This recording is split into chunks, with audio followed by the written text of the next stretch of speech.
So in today's video, we're gonna take a look at the electric guitar, kind of a general overview, enough to get you going and know what to do in case if you need to adjust anything on it. Now, starting with the head up here, we have the tuners. And the tuners are in charge of pretty much tightening or loosening the string and giving us the correct pitch that we're looking for when we're trying to tune our guitar. I have 6 of them all on one side.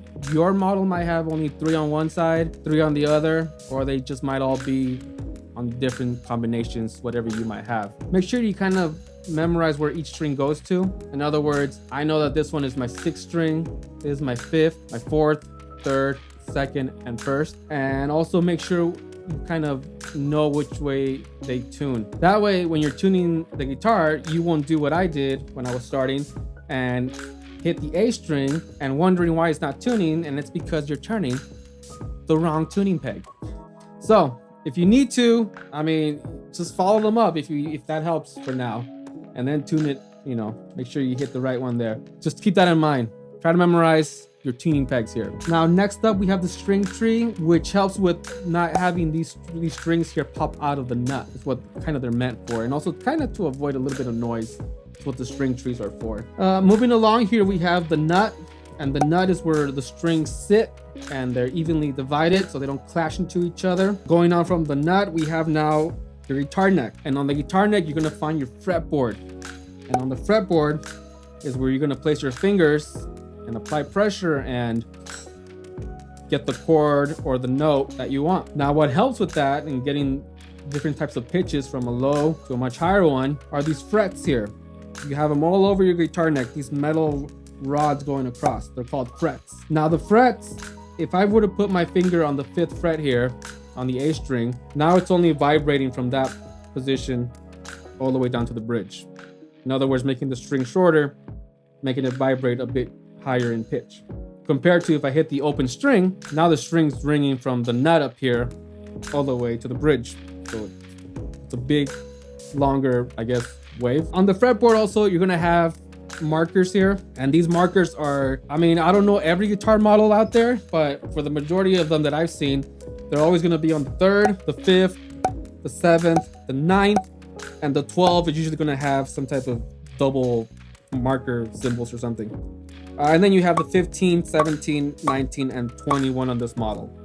Your model might have 22 frets or 24, and those extra frets might have markers on them or not. You also have these markers on the top here of your guitar, and that's kind of to help you see the fretboard in case if there's some reason you can't look at the fretboard and see where you're going.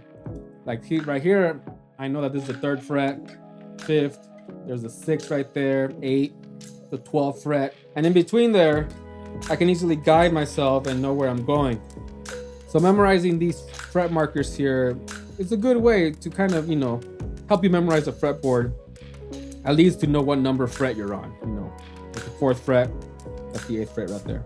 Going down to the body now, and the body, you're gonna find the pickups, whatever amount of knobs you have. I have 3 of them on this model, and your pickup selector.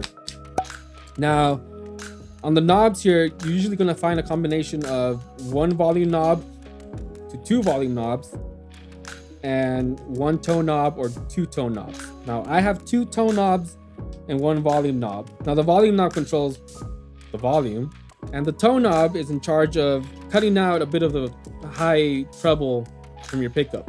In other words, it makes it a little bit more bass heavy. And then the pickup selector lets you select the different combinations of pickups. I have 3 of them here, and on this model I have 5 positions, and these 5 positions give me different combinations from only using 1 of them to using 2 of them and anywhere in between.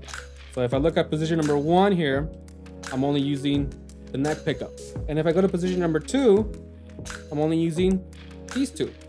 Number 3, I'm only using the middle guy. Number 4, I'm using these 2. This guy's off.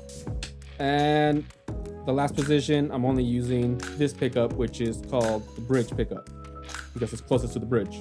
And this was the neck, because it's closest to the neck. Now on the bridge, you're gonna find your saddles here, which lets you adjust the height of the strings and also the intonation. Now you have the treble bar here, which lets you do a bit of, cool little effects there. If you do have one of these though, you will have springs on the back, and you can adjust the tension of the treble bar there. And the last part here is your output, where your cable goes through, sends the signal out to the amp, and you can rock out and annoy your neighbors. So that is a general overview of the electric guitar. Now this is the Strat model version. Yours might look different. You might have a Les Paul version. You might have a Flying V or whatever other shapes are out there. But I recommend you kind of get to know your guitar. Get to know all the parts, where they are, what they do.